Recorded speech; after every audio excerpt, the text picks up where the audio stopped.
আমাদের গ্রুপ থিয়েটারের আলোর ক্ষেত্রে একটা মজার ব্যাপার আছে। সেটা হচ্ছে এই যে থিয়েটারের আলো আমাদের, এই থিয়েটারের আলোটা তো ইউরোপীয় স্টাইল থেকে নেওয়া, ইউরোপ থেকে নেওয়া। তো এখানেও ইয়ে নেই, আমরা ইউরোপ থেকে নিইনি, আমাদের পূর্বপুরুষরা ইউরোপ থেকেই নিয়েছে। কারণ তারাই সাহেবদের যেরকম আলো ছিল, তাও বোধ হয় এতটা ভালো ছিল না। তুমি খোঁজ নিয়ে দেখবে যে প্রথম যে আমাদের বাংলা নাটক হয়েছিল, ওই কী বলে নীলদর্পণ, সেই নীলদর্পণে কিন্তু আলোর কথাটাই কেউ ভাবেনি।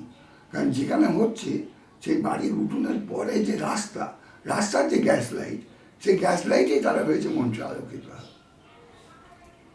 দ্বিতীয় শো থেকে আলোর আলাদা গ্যাস লাইটের ব্যবস্থা করা হয়েছিল। অর্থাৎ আমাদের এখানে তুমি দেখবে যে আলো নিয়ে কেউ খুব একটা মাথা ঘামায়নি, খুব একটা মাথা ঘামায়নি।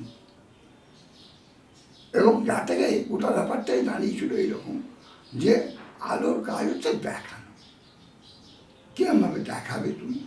এবং সে সাহেবরা ঠিক করে দিয়েছে এইগুলো দেখাবে, এইগুলো দেখাবে না, এইগুলো এইভাবে দেখাবে, এই সাহেবরাই ঠিক করে দিয়েছে। আমাদের দীর্ঘকাল ধরে থিয়েটার তাই চলেছে।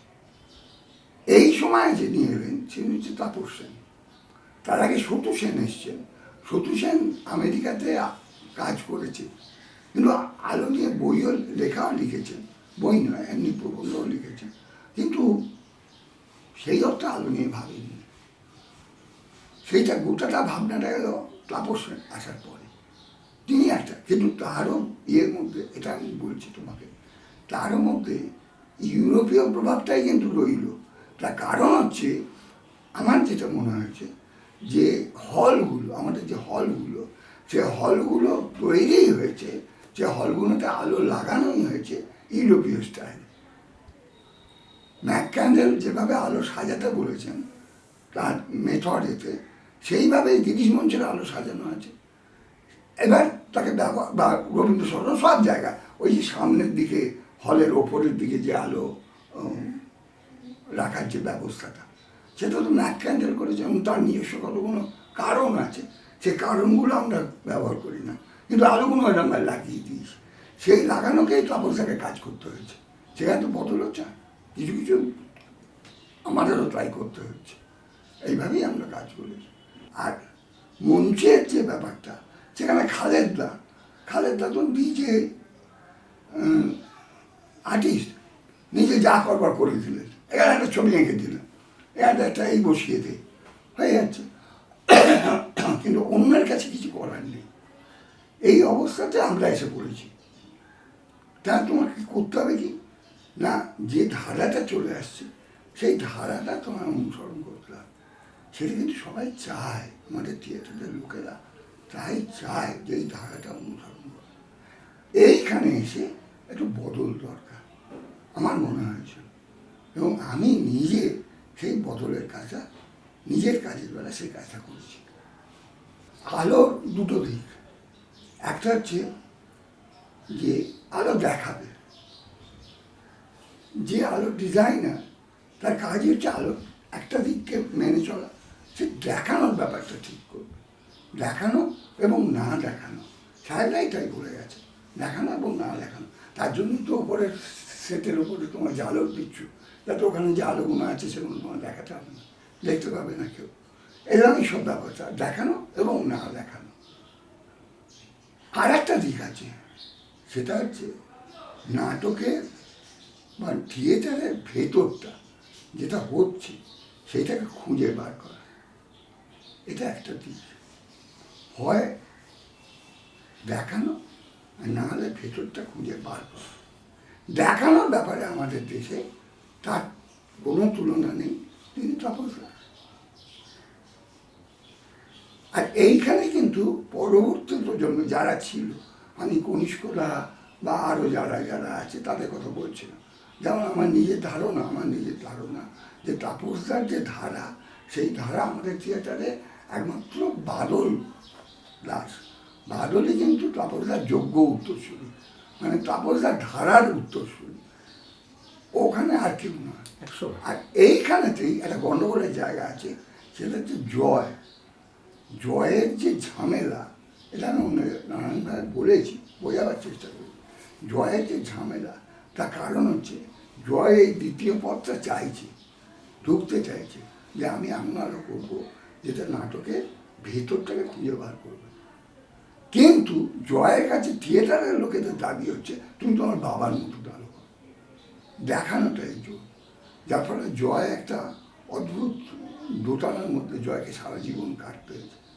আমার সঙ্গে ব্যক্তিগত স্তরে যখনই কথা হয়েছে বলেছে, দুঃখ করেছে যে এটা পারি না। মানে আমি তো ওই জন্য হাসতে হাসতে বলতাম যে জয়ের বড় বন্ধু হচ্ছে তার বাবা, কারণ ওরকম বাবার কাছ থেকে তো আলোটা শেখা, আর চরম শত্রু হচ্ছে তার বাবা। কিন্তু আমার ক্ষেত্রে আমার সুবিধা হচ্ছে আমি কাউকে পাত্তা দিইনি। আমি এই জন্য নিজের ঘাড়ে নিলাম দায়টা যে আমি কাউকে পাত্তা দিইনি, আমি আমার মতন করবো। এবং আমার সুবিধা হচ্ছে যে আমার আগের ডিরেক্টর অরুণ মুখোপাধ্যায়, যে মেনলি যে ডিরেক্টর, অরুণবাবু খুব একটা আমার উপর চাপ দেননি। আর পরের যে ডিরেক্টর সুমন মুখোপাধ্যায়, সে কোনো চাপ দেয়নি, সে কোনো চাপ দেয়নি। তাই তুমি যেটা বুঝবে, তুমি যা করবে। এর ফলে কি সমস্তটাই আমি আমার মতন করেছি। এখনকার পার্সপেক্টিভ, এখন ধরো যারা কাজ করছে, খুব খারাপ, খুব খারাপ। এখন যারা কাজ করছে তারা আলোর লোকই নয়।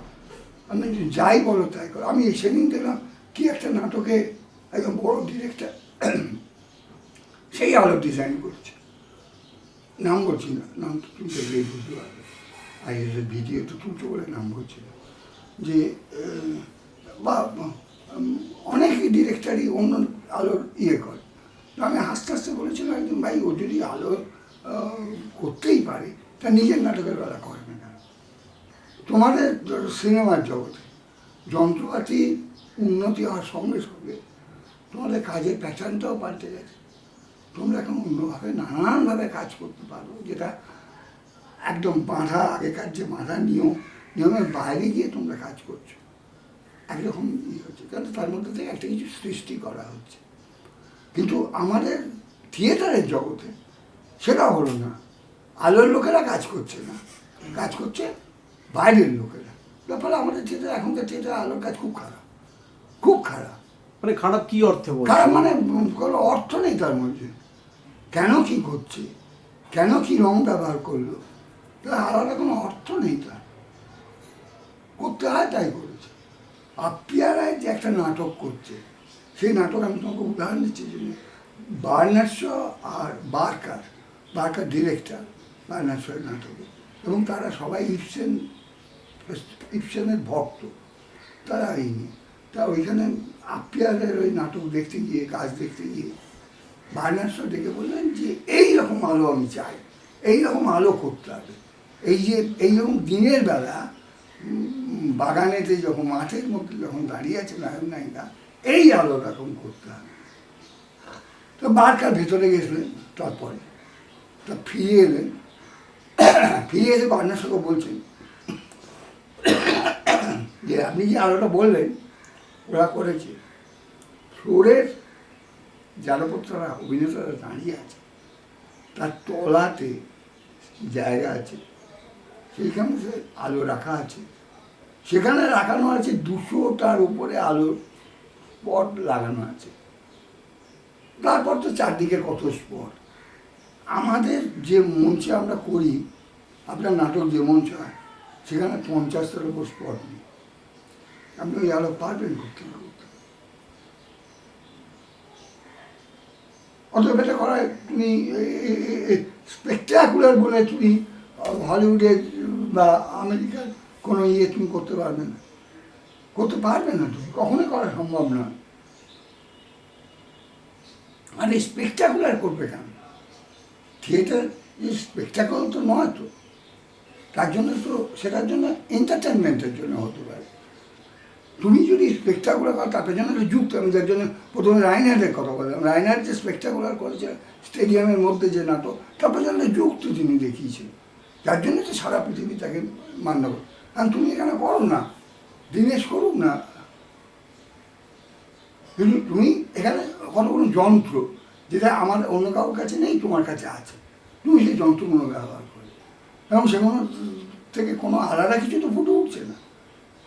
আমাকে তো অনেকেই বলেছে যে কী হচ্ছে, আরে ভাই আমাকে দিনেশ আলো করে, বরঞ্চ আমি বারবার বলি এই জন্য, বাংলা এই সময়ের বাংলা থিয়েটারে সব থেকে ইয়ে হচ্ছে সেটা হচ্ছে বাদল।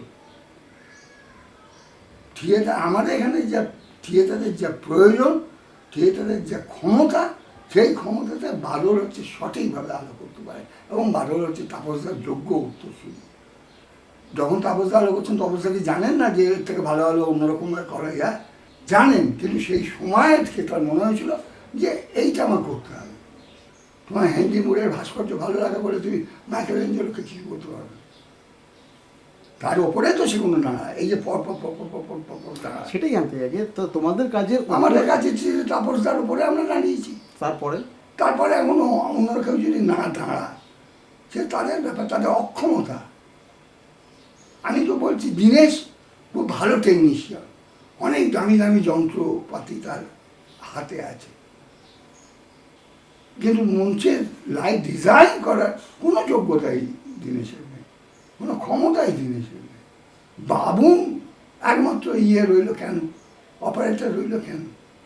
আর তুমি দ্বিতীয় কোনো অপারেটর আমার এই উজ্জ্বল এরকম কয়েকজন যাদের আমার সঙ্গে যারা কাজ করে, কয়েকজন ছাড়া আর তো অপারেশন করবার লোক নেই। সুব্রত মিত্র আলো সেট করে দিল ভালো, সুব্রত মিত্র ক্যামেরার পজিশন করে দিল ভালো, কিন্তু ক্যামেরা অপারেটর যে করবে সেটা থেকে মানিবাবুকে করতে হতো, তাই তো? কেন? এইটা সব থেকে বড় কাজ। এই কাজটা করবারই আমাদের আলোর লোক নেই। আমরা সবসময় ভাবি আলোর ডিজাইনার। একটা নাটক ভালো হলে, তার আলো ভালো হলে, তার ডিজাইনারের যদি দায়িত্ব থাকে 50 ভাগ, 50 ভাগ হচ্ছে টেকনিশিয়ান যারা এটা করবে মরছে। তাহলে কোনো বাধা ধরার গত নেই, তারা আজকে রবীন্দ্রস্বর্ণ করবে, কালকে একাডেমিতে করবে আমাদের এখানে। তাহলে কোনো পারমানেন্ট স্টেজ নেই যেখানে রেগুলার করে করে সে অভ্যস্ত থাকে। প্রত্যেক মুহূর্তে তাকে ইনোভেশন এর মধ্যে দিয়ে যেতে হয়। সেখানে তো আমি ডিজাইনারের কোনো ইয়েই নেই তো। সেই ডিজাইনারের উপর ভরসা রেখে, ডিজাইনারকে শ্রদ্ধা জানিয়ে তারা এই ইনোভেশনটা করে, এই টেকনিশিয়ানরা। সেই জন্য আমার কাছে বাবুন অনেক বড়, সেই জন্য আমার কাছে উজ্জ্বল অনেক বড়।